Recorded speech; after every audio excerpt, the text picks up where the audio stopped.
નમસ્કાર વિદ્યાર્થી મિત્રો, ચાલો આપણે પ્રથમ સત્રના દ્વિતીય પાઠનો અભ્યાસ કરીએ. પાઠનું નામ છે ચોરી અને પ્રાયશ્ચિત. પાઠના લેખક છે ગાંધીજી, જેમને આપણે બાપુ, રાષ્ટ્રપિતા, મહાત્મા આ વગેરે નામોથી આપણે ઓળખીએ છીએ અને એમનાથી કોઈ અજાણ છે નહીં. બરાબર? તો ગાંધીજી વિશે આપણે ટૂંકમાં માહિતી મેળવી લઈએ, પછી આપણે પાઠ વિશે અભ્યાસ કરીશું. તો ગાંધીજીનો જન્મ 2 ઓક્ટોબર 1869માં એમનો જન્મ થયો હતો. એમનું અવસાન 30 જાન્યુઆરી 1948માં એમનું અવસાન થયેલું. બરાબર? ગાંધીજીના જન્મદિવસને ગાંધી જયંતિ તરીકે આપણે ઉજવીએ છીએ અને એમના અવસાન દિનને આપણે નિર્વાણ દિન તરીકે ઉજવીએ છીએ. ગાંધીજી વિશે આપણે માહિતી મેળવીએ તો બાપુ, રાષ્ટ્રપિતા, મહાત્મા આ બધા નામોથી એમને આપણે ઓળખીએ છીએ અને એમનું પૂરું નામ છે મોહનદાસ કરમચંદ ગાંધી. બરાબર? પરીક્ષામાં પ્રશ્ન પૂછાય છે કે ગાંધીજીનું પૂરું નામ જણાવો, તો મોહનદાસ કરમચંદ ગાંધી એ એમનું પૂરું નામ છે. એમનું નામ મોહનદાસ છે, કરમચંદ એમના પિતાનું નામ છે અને ગાંધી એ એમની અટક છે, માટે એમને ગાંધીજી કહેવામાં આવે છે.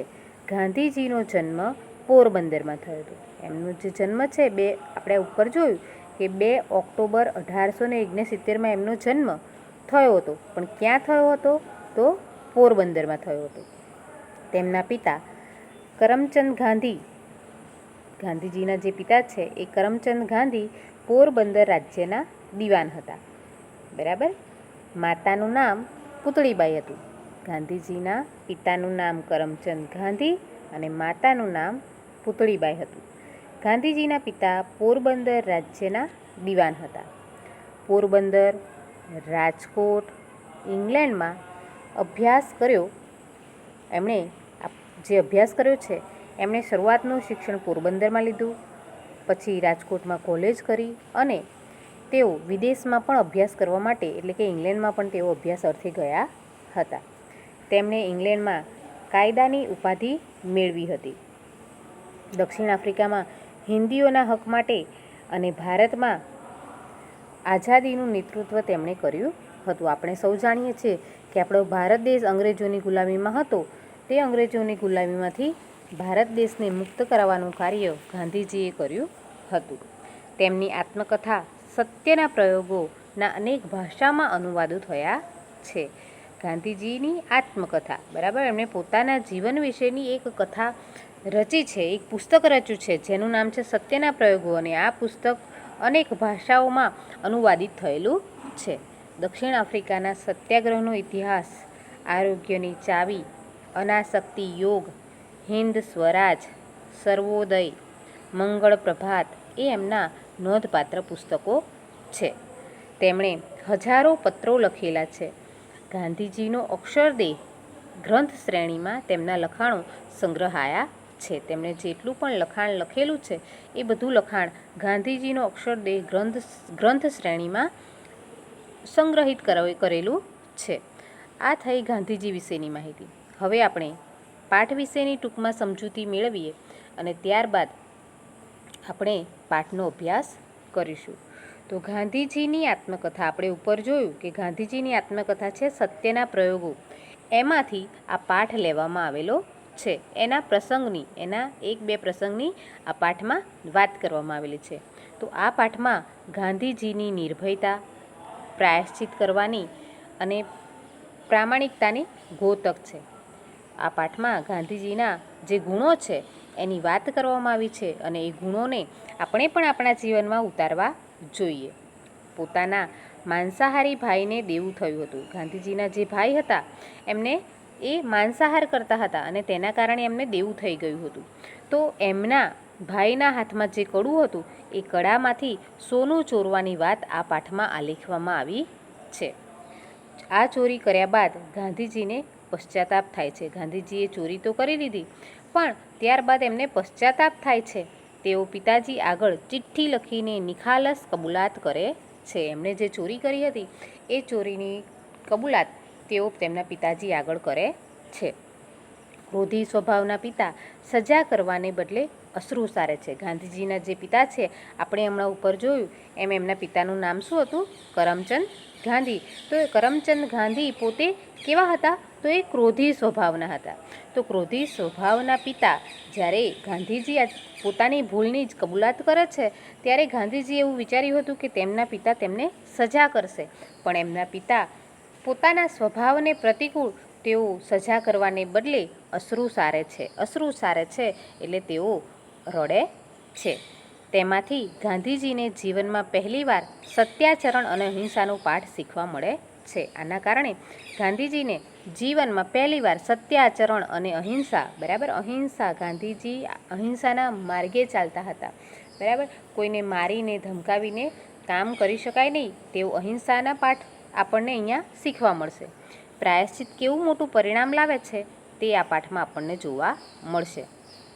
ગાંધીજીએ એકવાર કરેલી ભૂલ ફરી ન કરી તેમાંથી મહાત્મા બન્યા. ગાંધીજીએ એકવાર જે જીવનમાં ભૂલ કરી લીધી અને એ ભૂલ જીવનમાં ક્યારેય ન કરી તેના કારણે તેઓ મહાત્મા બની શક્યા હતા.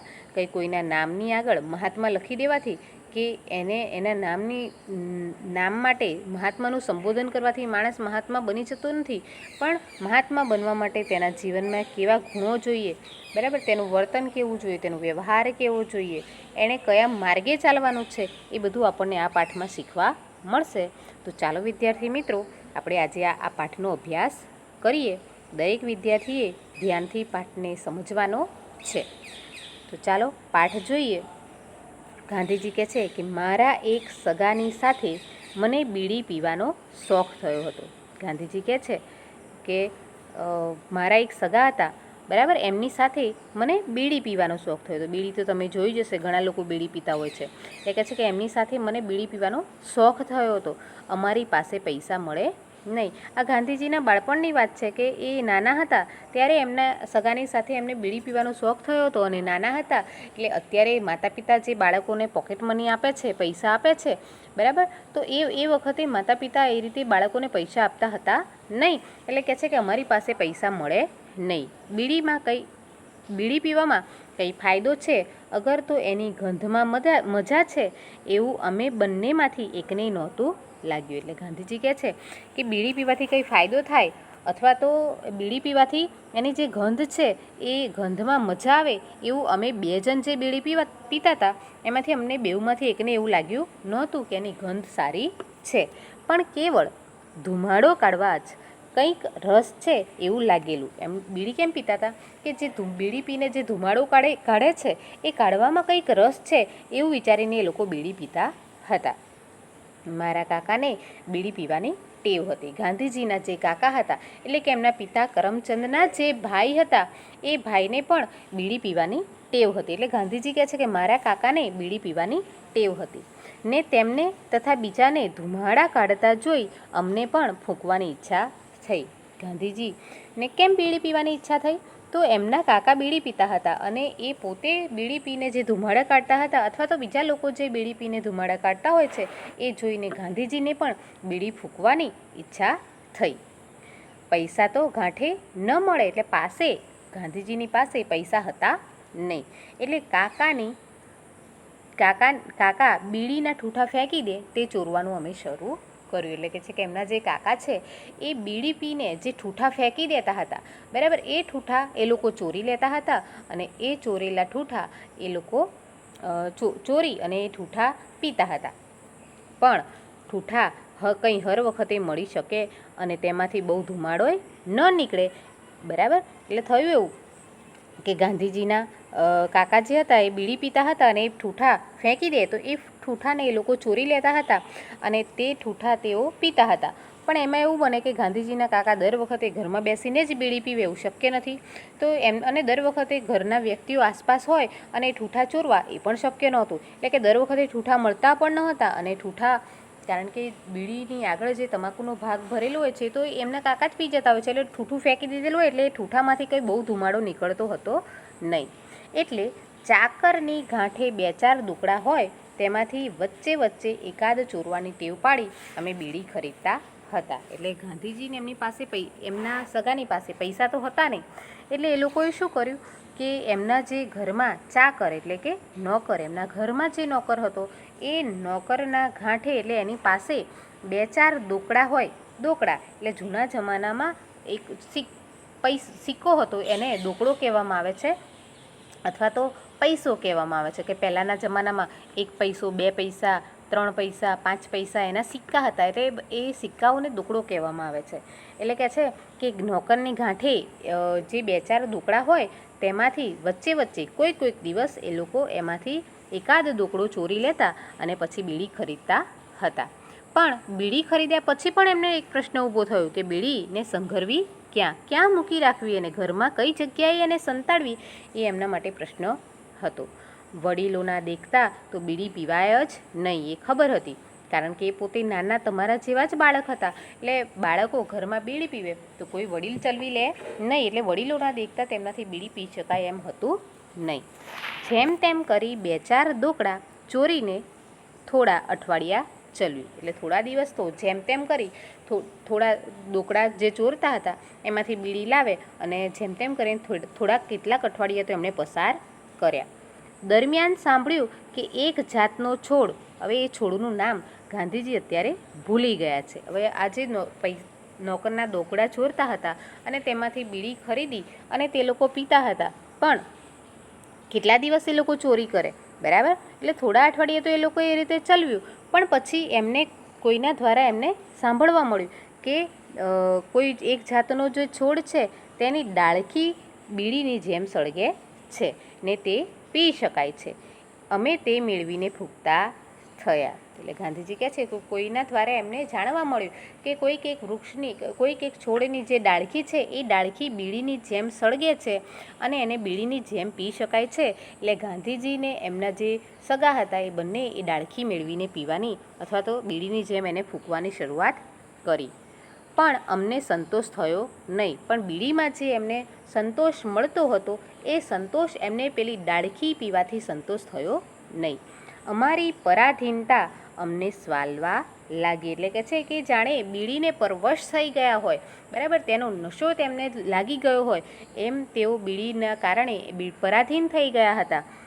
વડીલોની આજ્ઞા વિના કંઈ જ થાય ન થાય એ દુઃખ થઈ પડ્યું. હવે વડીલો કંઈ એમને બીડી પીવાની આજ્ઞા આપે નહીં એ એમને ખબર હતી. અમે કંટાળ્યા અને અમે આપઘાત કરવાનો નિર્ણય કર્યો. બંને જણ, જે ગાંધીજી અને એમના જે સગા હતા, બંને જણ કંટાળ્યા અને બંને જણે આપઘાત એટલે આત્મહત્યા કરવાનો એમણે નિર્ણય કર્યો.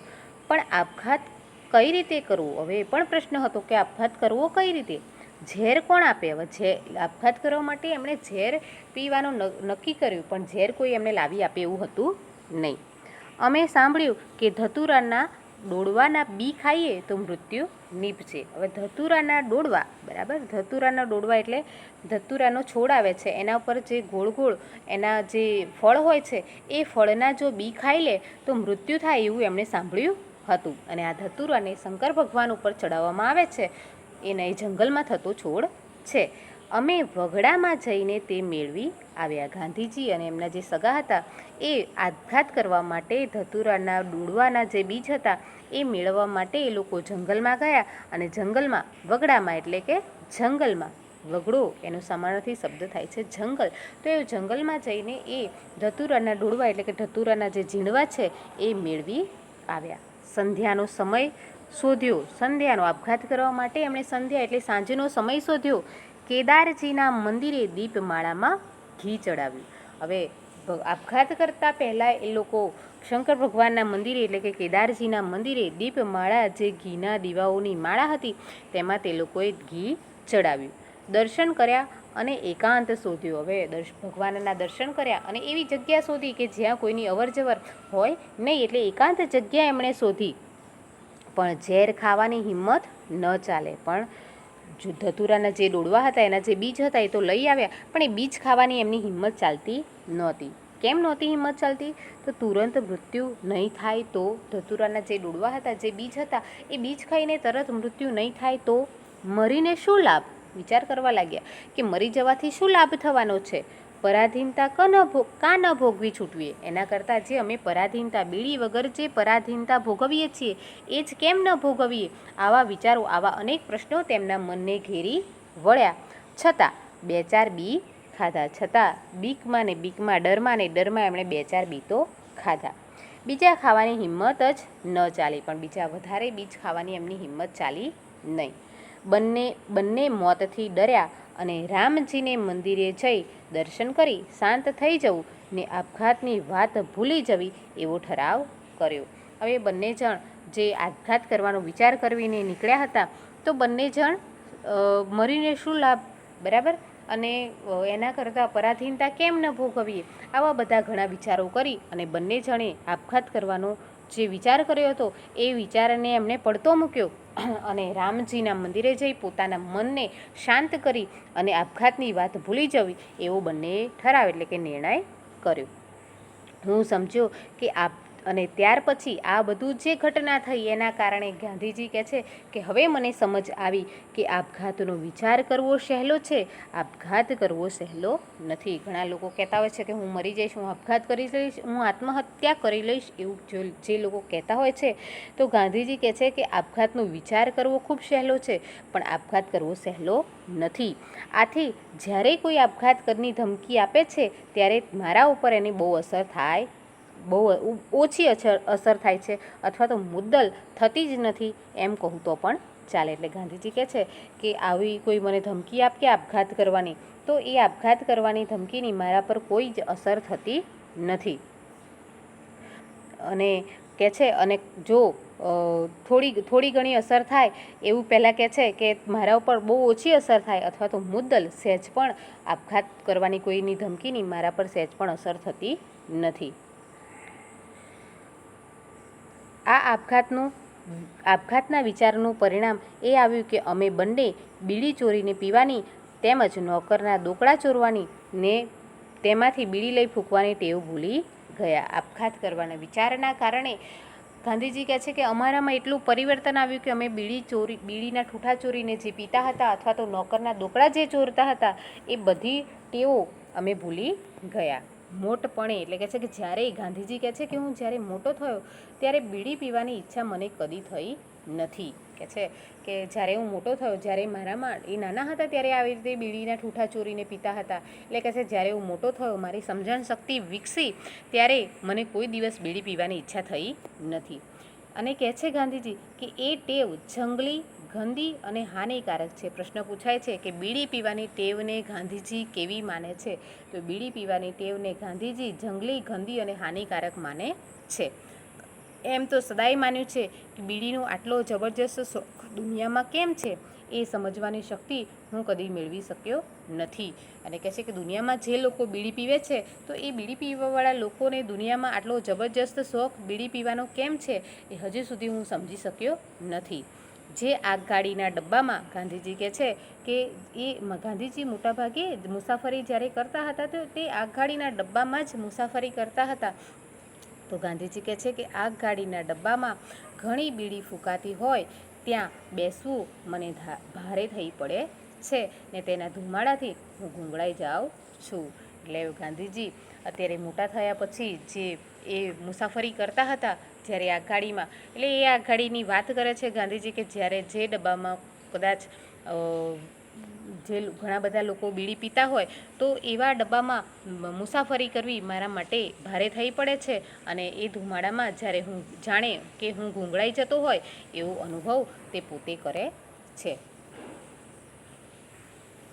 આગળ જોઈએ તો ગાંધીજી કહે છે કે બીડીના ઠૂઠા ચોરવા ને તે અંગે ચાકરના દોકડા ચોરવા એ દોષ કરતાં બીજો એક ચોરીનો દોષ જે મારાથી થયો તેને હું વધારે ગંભીર ગણું છું. એટલે ગાંધીજી કહે છે કે નાનો હતો ત્યારે નોકરના દોકડા ચોરવા અથવા તો બીડીના ઠૂઠા ચોરીને પીવા એ જે દોષ મેં કર્યો હતો, એ જે ગુનો મેં કર્યો હતો એના કરતાં પણ એક ગંભીર દોષ મારાથી થઈ ગયો છે. એટલે જે બીજો એક દોષ થઈ ગયેલો જેને ગાંધીજી વધારે ગંભીર ગણે છે. બીડીનો દોષ થયો ત્યારે ઉંમર 12-13 વર્ષની હશે. એટલે ગાંધીજી કહે છે કે જ્યારે બીડી પીવાની અને નોકરના દોકડા ચોરતા હતા એ બધું જે કરતા હતા ત્યારે એમની ઉંમર 12-13 વર્ષની હશે એવું માને છે. કદાચ તેથી એ ઓછી હશે અને કદાચ ગાંધીજી એવું માને છે કે કદાચ 12-13 વર્ષ કરતાં પણ એમની ઉંમર ઓછી હશે એવું તે માને છે. એટલે કે 5મા-6ઠ્ઠા ધોરણમાં એ ભણતા હશે એવી એમની ઉંમર હતી. બીજી ચોરી વેળાએ ઉંમર 15 વર્ષની હશે અને કહે છે કે જ્યારે બીજી ચોરી જે બીજો જે ગંભીર દોષ થયો એ વખતે એમની ઉંમર 15 વર્ષની હશે. આ ચોરી મારા માંસાહારી ભાઈના સોનાના કડાના કટકાની હતી. એટલે કે છે ગાંધીજી કહે છે કે આ જે બીજો દોષ એમનાથી થઈ ગયેલો એ દોષ હતો એમના જે માંસાહારી ભાઈ હતા એ જે સોનાનો કટકો સોનાનું કડું પહેરતા હતા એ સોનાના કડામાંથી એમણે સોનાનો કટકો વેચી દીધો હતો તેની અહીંયા ગાંધીજી વાત કરે છે. તેમનું નાનું સરખું એટલે કે 25 રૂપિયાનું કરજ હતું. ગાંધીજીના જે ભાઈ હતા જે માંસાહાર કરતા હતા એમના ભાઈને નાનું સરખું કરજ એટલે કે દેવું હતું અને એ કેટલા રૂપિયાનું હતું તો 25 રૂપિયાનું હતું. એ કેમ પતાવવું એનો અમે બંને ભાઈ વિચાર કરતા હતા. અત્યારે 25 રૂપિયા આજના જમાનામાં 25 રૂપિયા એ સામાન્ય બાબત ગણાય છે પણ એ જમાનામાં 25 રૂપિયા એટલે લગભગ અત્યારના સમય પ્રમાણે જોઈએ તો 500 રૂપિયાની કે અથવા તો 250 થી 500 રૂપિયા જેટલી એની કિંમત થાય. અત્યારે મોંઘવારી વધી ગઈ છે એટલે પૈસાની કિંમત ઘટી છે. એ કેમ પતાવવું એનો અમે બંને ભાઈઓ વિચાર કરતા હતા. એટલે કે છે કે જે કરજ દેવું થઈ ગયું હતું એ દેવું કેવી રીતે ચૂકતે કરવું એ અમારા બેઉ ભાઈ માટે પ્રશ્ન થઈ ગયો હતો. મારા ભાઈના હાથે સોનાનું નક્કર કડું હતું. એટલે કે છે ગાંધીજીના જે ભાઈ હતા જે માંસાહાર કરતા હતા એમના હાથમાં સોનાનું નક્કર કડું હતું. તેમાંથી 1 તોલો સોનું કાપવું મુશ્કેલ નહોતું. એ નક્કર અને જાડું હતું એટલે એમાંથી 1 તોલો સોનું કાપીને વેચી દે તો એમાં કંઈ મુશ્કેલ હતું નહીં. કડું કપાયું. ગાંધીજીએ કડું કપાવડાવ્યું અને કરજ ફીટ્યું અને દેવું ચૂકતે કર્યું. પણ દેવું ચૂકતે કર્યા પછી મારા સારું આ વાત અસહ્ય થઈ પડી. પોતે જે સોનાના કટકાની ચોરી કરી હતી એ વાત ગાંધીજી માટે અસહ્ય થઈ ગઈ. હવે ચોરી ન જ કરવાનો મેં નિશ્ચય કર્યો. હવે ગાંધીજીએ આ પશ્ચાતાપના કારણે તેમણે જીવનમાં ક્યારેય પણ ચોરી ન કરવાનો નિશ્ચય કર્યો. પિતાજી પાસે કબૂલ પણ કરી દેવું જોઈએ એવું લાગ્યું એમને. પોતે નિર્ણય તો કરી લીધો કે ભવિષ્યમાં ક્યારેય જીવનમાં ચોરી નહીં કરું પણ આ જે ચોરી કરી છે એની કબૂલાત તેમણે પિતાજી આગળ તેમના પિતા આગળ તેમણે કરવી જોઈએ એવું એમણે લાગ્યું. જીભ તો ન ઉપડે. હવે ચોરી જે કરી હતી એ ચોરી કરવાની વાત પિતાજી આગળ કરવી એના માટે જીભ ઉપડી શકે એમ હતી નહીં. પિતાજી પોતે મને મારશે એવો ભય તો ન હતો. હવે એમને એવી બીક નહોતી કે એમના પિતાજી એમને મારશે. કેમ એવી બીક નહોતી તો તેમણે કોઈ દિવસ અમને એકે ભાઈને તાડન કર્યું હોય એવું મને સ્મરણ નથી. એટલે ગાંધીજી કહે છે કે એમના પિતાજીએ કોઈ દિવસ એમના એકેય ભાઈને તાડન એટલે કે માર્યા હોય એવું એમને સ્મરણ નથી. એટલે કહે છે કે પણ પોતે દુઃખી થશે કદાચ માથું કૂટશે તો એમના જે પિતાજી હતા એ મારશે નહીં પણ એ પોતે દુઃખી થશે અને માથું કૂટશે તો એ જોખમ ખેડીને પણ દોષ કબૂલ કરવો જોઈએ. પણ જે થવું હોય થાય બરાબર. તો જોખમ ખેડીને પણ એમણે પોતાના દોષની કબૂલાત કરવી જોઈએ એવું એમણે નિર્ણય કર્યો અને તે વિના શુદ્ધિ ન થાય અને તે વિના પોતાના જે મનની શુદ્ધિ છે એ થઈ શકશે નહીં એવું તેમને લાગવા લાગ્યું. એમ લાગ્યું છેવટે ચિઠ્ઠી લખીને દોષ કબૂલ કરવો ને માફી માંગવી એવો મેં ઠરાવ કર્યો. એટલે ગાંધીજી કહે છે કે છેવટે બરાબર મોડામોડ પિતાજીની આગળ જઈને કહી શકવાની હિંમત તો એમનામાં નહોતી પણ ચિઠ્ઠી લખીને પોતે જે દોષ કર્યો હતો એ દોષની કબૂલાત કરવી અને તેના માટેની માફી માંગવી એવો તેમણે ઠરાવ એટલે કે નિર્ણય કર્યો. મેં ચિઠ્ઠી લખીને હાથોહાથ આપી. એમણે પોતે ચિઠ્ઠી લખી અને પિતાજીના હાથમાં પોતે જ આપી. એમણે ચિઠ્ઠીમાં બધો દોષ કબૂલ કર્યો ને સજા માંગી. હવે ચિઠ્ઠીમાં એમણે પોતે જે દોષ કર્યો હતો એ ચોરી સોનાના કડાના કટકાને વેચવાની અને દેવું ચૂકતે કરવાની આ બધી વાત એમણે ચિઠ્ઠીમાં લખી હતી અને તેના માટે સજા પણ માંગી હતી અને સાથે સાથે માફી પણ માંગી હતી. પોતે પોતાની ઉપર દુઃખ ન વહોરી લે એવી આજીજી પૂર્વક વિનંતી કરીને ભવિષ્યમાં ફરી એવો દોષ ન કરવાની એમણે પ્રતિજ્ઞા કરી. એટલે કે છે કે આ જે ચોરી કરી હતી એ ચોરી કરવામાં એમના પિતાજીએ એમને સંસ્કાર આપવામાં પાછા પડ્યા છે એવું વિચારી અને પોતાની ઉપર દુઃખ ન વહોરી લે અને એના માટે ગાંધીજીએ એમના પિતાજીને આજીજી કરી અને ભવિષ્યમાં ક્યારેય આવો દોષ ન કરવાની એમણે પ્રતિજ્ઞા કરી.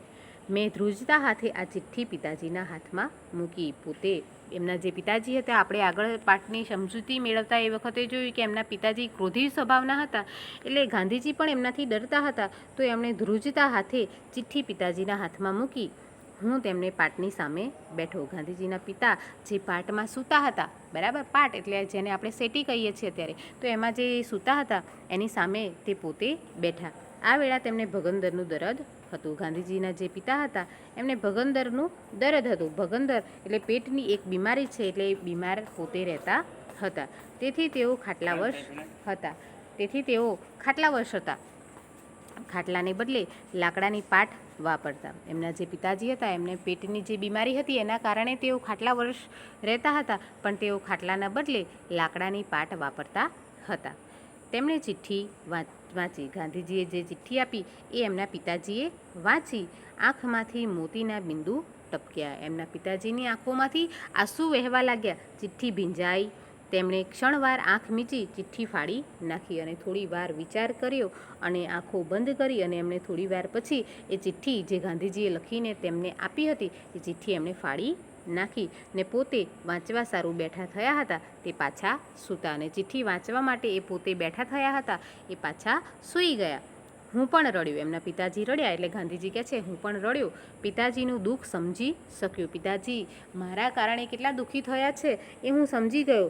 અને ગાંધીજી કહે છે કે જો હું ચિતારો હોઉં, ચિતારું એટલે ચિત્રકાર, જો હું એક ચિત્રકાર હોત એવી કલ્પના કરે છે કે જો હું એક ચિત્રકાર હોત તો એ ચિત્ર આજે સંપૂર્ણતાએ આલેખી શકું એટલું તે આજે પણ મારી આંખ સામે તરી રહ્યું છે. એટલે ગાંધીજી કહે છે કે એ વખતે મારા પિતાજીને જે દુઃખ થયું હતું એ દુઃખને હું બરાબર સમજી ગયો હતો. અને જો હું ચિત્રકાર હોત તો ગાંધીજીના કે પિતાજીનું જે દુઃખ હતું એ દુઃખ કહે છે કે મારા પિતાજીનું દુઃખ હું એક ચિત્રકાર તરીકે સંપૂર્ણ ચિત્રને હું આલેખી શકત અને આજે પણ એ ચિત્ર મારી આંખો સામે તરવરી રહ્યું છે.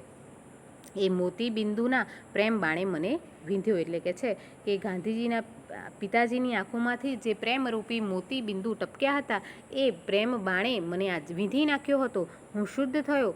એ પ્રેમ તો જેણે અનુભવ્યો હોય તે જ જાણે. ગાંધીજી કહે છે કે હું આ જે દોષની કબૂલાત મેં કરી એના કારણે મારું મન શુદ્ધ થઈ ગયું અને આ જે પ્રેમ છે એ જેણે અનુભવ્યો હોય તે જ તેને સમજી શકે છે એવું ગાંધીજી કહે છે કે રામ બાણ વાગ્યા હોય તે જાણે. એક પંક્તિ ગાંધીજીએ અહીંયા મૂકી છે કે રામ બાણ વાગ્યા હોય તે જાણે. એટલે અહીંયા રૂપક અલંકાર દ્વારા ગાંધીજીએ પોતાની વાતને રજૂ કરી છે અને કહે છે કે એ રામ બાણ વાગ્યા હોય રે તે જાણે. એટલે કહે છે કે એ બાણોથી જે વિંધાઈ હોય તે જ તેની પીડાને આલેખી શકે છે. મારે સારું અહિંસાનો પદાર્થ પાઠ હતો. એટલે ગાંધીજી કહે છે કે આ અહિંસાનો મારા માટે એક અહિંસાનો પદાર્થ પાઠ, પ્રત્યક્ષ પાઠ એમણે જોયો હતો. તે વેળા તો મેં એમાં પિતા પ્રેમ ઉપરાંત બીજું ન જોયું. એ વખતે કહે છે કે મારી ઉંમર નાની હતી એટલે એ વખતે તો મને એવું લાગ્યું હતું કે આ તો માત્ર પિતાજીનો મારા પ્રત્યેનો પ્રેમ જ છે, પણ આજે હું એને અશુદ્ધ અહિંસાને નામે ઓળખી શકું છું. પણ આજે હું એને એક શુદ્ધ અહિંસાના નામે ઓળખું છું. આવી અહિંસા જ્યારે વ્યાપક સ્વરૂપ પકડે છે ત્યારે તેમાં તે પોતાના સ્પર્શથી કોને અલિપ્ત રાખે. ને કહે છે કે જ્યારે આવી અહિંસા, બરાબર, આવી શુદ્ધ અહિંસા જ્યારે પોતે એક વ્યાપક એટલે કે મોટું સ્વરૂપ પકડે છે ત્યારે તે પોતાનાથી કોઈને પણ અલિપ્ત એટલે અળગા રાખી શકતી નથી. એ દરેકને સ્પર્શી જાય છે આવી અહિંસા. એવી વ્યાપક અહિંસાની શક્તિનું માપ કાઢવું અશક્ય છે. અને કહે છે કે આવી વ્યાપક અહિંસાની શક્તિ જે છે એનું માપ કાઢવું ખૂબ જ અશક્ય છે. આવી શાંત ક્ષમા પિતાજીના સ્વભાવથી પ્રતિકૂળ હતી. આવી રીતે શાંત રહીને ક્ષમા આપી હોય એ પિતાજીના સ્વભાવથી પ્રતિકૂળ હતી, કારણ કે તેમના પિતાજી ક્રોધી સ્વભાવના હતા. ગાંધીજીએ એવું વિચાર્યું હતું કે તેમના પિતાજી ક્રોધ કરશે, કટુ વચન સંભળાવશે, તેમને ઘણું બધું ખોટી વાતો સંભળાવશે, કદાચ માથું કૂટશે એવું એમણે ધાર્યું હતું, એવું એમણે વિચાર્યું હતું. પણ તેમણે આટલી અપાર શાંતિ જાળવી તેનું કારણ દોષની નિખાલસ કબૂલાત હતી. પણ તેમના પિતાજીએ ખૂબ જ શાંત રહ્યા. એનું કારણ એ હતું કે ગાંધીજીએ પોતાના દોષની નિખાલસપણે કંઈ પણ અંદર બાના કર્યા વગર એણે પોતાના દોષની કબૂલાત કરવી હતી એવું ગાંધીજી માને છે. જે માણસ અધિકારી આગળ સ્વેચ્છાએ પોતાના દોષનો નિખાલસપણે ને ફરીથી કદી તે ન કરવાનો પ્રતિજ્ઞાપૂર્વક સ્વીકાર કરી લે છે તે શુદ્ધતમ પ્રાયશ્ચિત કરે છે ગાંધીજી કહે છે કે જીવનમાં કોઈ પણ વ્યક્તિથી જો આવી ભૂલ થઈ જાય તો તે પોતાના અધિકારી આગળ જેના માટે તેણે જેનાથી ડરીને એનાથી ભૂલ થઈ ગઈ છે એ વ્યક્તિ આગળ એ સ્વેચ્છાએ પોતાની ઈચ્છાથી કોઈના કહેવાથી નહીં પોતાના દોષનો નિખાલસપણે બરાબર એમાં કોઈ પણ પ્રકારની ભેળવણ કે કોઈ પણ પ્રકારના બાના વગર તે પોતાના દોષની જો કબૂલાત કરે અને જીવનમાં પ્રતિજ્ઞાપૂર્વક આવી ભૂલ ન કરવાનો જો તે સ્વીકાર કરે તો એ શુદ્ધતમ પ્રાયશ્ચિત છે એવું ગાંધીજી માને છે. હું જાણું છું કે મારા ઇકરારથી પિતાજી મારા વિશે નિર્ભય થયા અને તેમનું મહાપ્રેમ વૃદ્ધિ પામ્યો. એટલે ગાંધીજી કહે છે કે મારા આવા વર્તનના કારણે આવા ઇકરારના કારણે મારા પિતાજી મારા વિશે નિર્ભય થયા કે હવે મારો દીકરો જીવનમાં આવી ક્યારેય ભૂલ કરશે નહીં અને તેમનો જે મહાપ્રેમ હતો તેમના પિતાજી તેમને જે પ્રેમ કરતા હતા તેમાં વૃદ્ધિ થઈ. બરાબર, તો આ પાઠમાં તમને સરસ રીતે સમજાઈ ગયો હશે અને આ પાઠ આપણે આગળ જોયું એ પ્રમાણે ગાંધીજીની આત્મકથા સત્યના પ્રયોગોમાંથી લેવામાં આવેલ છે. હવે આ પાઠમાં આવતા શબ્દો વિશે સામાનાર્થી શબ્દો વિશે આપણે માહિતી મેળવીએ તો તમે ધ્યાન આપજો. બીડીના ઠૂઠા એટલે પીધેલી બીડીનો વધેલો પાછળનો ભાગ. બરાબર, ધતુરાના ડોડવા એટલે ધતુરાના ઝીંડવા. કરજ એટલે દેવું અથવા તો ઋણ એવું પણ કહી શકાય. તાડન એટલે મારવું. બરાબર, અને અસહ્ય એટલે સહી ન શકાય તેવું. અસહ્ય એટલે સહી ન શકાય તેવું તે તમારે શબ્દ સમૂહ માટે એક શબ્દ આપો તેમાં પણ પૂછાઈ શકે છે કે સહી ન શકાય તેવું, તો એના માટે આપણે જવાબ લખીશું અસહ્ય. બરાબર, આગળનો આપણો વ્યાકરણનો બીજો ટોપિક છે વિરુદ્ધાર્થી શબ્દો લખવું. અને જ્યારે આપણે વિરુદ્ધાર્થી શબ્દો લખવાના હોય છે ત્યારે વિરુદ્ધાર્થી શબ્દના અર્થ લખતી વખતે આપણે બંને વચ્ચે ચોકડીની ગુણાકારની નિશાની કરવાની હોય છે. આ તમારે ખાસ ધ્યાન રાખવાનું છે. સ્વાધીનતા એનો વિરુદ્ધાર્થી થશે પરાધીનતા. આજ્ઞાનો વિરુદ્ધાર્થી થશે અવજ્ઞા. ઝેરનો વિરુદ્ધાર્થી અમૃત. સંધ્યાનો વિરુદ્ધાર્થી ઉષા. હાનિનો વિરુદ્ધાર્થી લાભ. સ્મરણનો વિરુદ્ધાર્થી વિસ્મરણ અને શુદ્ધનો વિરુદ્ધાર્થી શુદ્ધિ. એનો વિરુદ્ધાર્થી થાય છે અશુદ્ધિ. બરાબર, તો વિરુદ્ધાર્થી શબ્દો જોયા પછી આપણે તળપદા શબ્દોનો અભ્યાસ કરીશું, જેમાં દોકડો એટલે જૂના ચલણ અનુસાર એક પૈસો અથવા તો જૂના જમાનાનો એક સિક્કો એવું પણ આપણે લખી શકીએ છીએ. આગળ આપણે રૂઢિપ્રયોગ જોઈએ તો રૂઢિપ્રયોગમાં તમારે રૂઢિપ્રયોગનો અર્થ લખવાનો પૂછાય છે. બરાબર, તો એમાં જીભ ન ઉપડવી તો બોલવાની હિંમત થવી નહીં. બરાબર, તો વ્યાકરણના ટોપિક જોયા પછી હવે આ પાઠમાં આવતા સ્વાધ્યાયનો આપણે અભ્યાસ કરી લઈએ. તો સ્વાધ્યાયમાં પ્રથમ પ્રશ્ન છે કે પ્રશ્નની નીચે આપેલા વિકલ્પમાંથી સાચો વિકલ્પ પસંદ કરી ખરાની નિશાની કરો. તો પહેલો પ્રશ્ન છે કે ચોરીની ભૂલ સ્વીકારવામાં ગાંધીજીની જીભ ઉપડતી નથી. કેમ ગાંધીજીની જીભ ઉપડતી નથી? તો એના માટે આપણને 4 ઓપ્શન આપેલા છે કે પહેલો ઓપ્શન છે કે પિતાજી મારશે તેવો ડર હતો. બીજો ઓપ્શન છે કે પિતાજી પકડવા આવશે તેવો ભય હતો. ત્રીજો ઓપ્શન છે કે પિતાજી દુઃખી થશે અને કદાચ માથું કૂટશે એવો ભય હતો. અને ચોથો ઓપ્શન છે ગાંધીજી ભૂલ સ્વીકારવા માંગતા ન હતા. તો આમાંથી સાચો ઓપ્શન આવશે ઓપ્શન છે સી કે પિતાજી દુઃખી થશે અને કદાચ માથું કૂટશે એવો ભય હતો. એના કારણે ગાંધીજીને ચોરીની ભૂલ સ્વીકારવામાં જીભ ઉપડતી હતી નહીં. બીજો પ્રશ્ન છે કે સોનાના કડામાંથી 1 તોલો સોનું કાપીને વેચવાની ઘટનાની ગાંધીજી ઉપર શી અસર થઈ? બરાબર, એમના ભાઈનું દેવું ચૂકતે કરવા માટે ગાંધીજીએ સોનાનું કડું કાપીને જે વેચી દીધું હતું તેના એ ઘટનાની ગાંધીજી ઉપર શું અસર થઈ? તો પહેલો ઓપ્શન આપ્યો છે કે કરજ ભરાતા મન શાંત થયું. બીજું, ઘરમાંથી સોનું ગયાનો અફસોસ થયો. ત્રીજું છે ચોરી કરવાની વાત ગાંધીજી માટે અસહ્ય થઈ પડી. અને ચોથું છે ભાઈ પ્રત્યે લાગણી જન્મી. તો આમાંથી સાચો ઓપ્શન આવશે કે ચોરી કરવાની વાત ગાંધીજી માટે અસહ્ય થઈ પડી. આગળનો ત્રીજો ઓપ્શન છે કે ખોટું કાર્ય કર્યાના અપરાધ ભાવમાંથી બહાર આવવા શું કરવું જોઈએ? એટલે ગાંધીજી કહે છે કે કોઈ ખોટું કાર્ય થઈ ગયું હોય તો એનો જે અપરાધ ભાવ છે એમાંથી બહાર આવવા માટે આપણે શું કરવું જોઈએ? તો એના માટે 4 ઓપ્શન આપેલા છે કે કોઈની વાત ન કરવી. આગળ છે કે જોખમ ખેડીને પણ દોષ કબૂલ કરવો. ત્રીજા નંબરમાં છે ખોટા રસ્તે જવું અને ચોથા નંબરમાં છે ખોટું કાર્ય વારંવાર ન કરવું. તો આમાંથી સાચો ઓપ્શન કયો આવશે કે જોખમ ખેડીને પણ દોષ કબૂલ કરવો જોઈએ. બરાબર, ચોથો ઓપ્શન છે આપણે કે બીડી પીવાની કુટેવમાંથી બીજી કઈ કુટેવ આવે? ગાંધીજી જે બીડી ચોરીને પીતા હતા એ કુટેવમાંથી એમને બીજી કઈ કુટેવ આવી? બરાબર, કે એક કુટેવ હોય છે એની સાથે બીજી ઘણી બધી કુટેવો લઈને આવતી હોય છે. તો ગાંધીજીને આ કુટેવ બીજી કઈ કુટેવ લઈને આવે છે? તો પહેલા ઓપ્શનમાં છે કે ધુમાડો કાઢવાની, બીજું નોકરના પૈસા ચોરવાની, ત્રીજું છે વડીલોના દેખતા બીડી પીવાની, અને ચોથું છે ધતુરાના ડોડવા ખાવાની. તો આ કુટેવોમાંથી કઈ કુટેવ ગાંધીજીમાં આવી હતી બીડીના ઠૂઠા પીવાના કારણે? તો નોકરના પૈસા ચોરવાની કુટેવ આવી હતી. બરાબર. આગળના પ્રશ્નો છે કે ગાંધીજીએ ચિઠ્ઠીમાં શું લખ્યું હતું તે તમારે પાઠના આધારે તમારે લખવાનું છે. અને નીચે ત્રીજા નંબરનો જે પ્રશ્ન છે સવિસ્તાર પ્રશ્નો, એ સવિસ્તાર પ્રશ્નો પણ તમારે પાઠના આધારે સારી રીતે વ્યવસ્થિત ક્રમશઃ લખવાના છે. તો વિદ્યાર્થી મિત્રો, આ પાઠ તમને સરસ રીતે સમજાઈ ગયો હશે. તો તમે વિડીયો ધ્યાનથી જોજો અને પાઠમાં આવતા દરેક ટૉપિકને સમજવાનો પ્રયત્ન કરજો.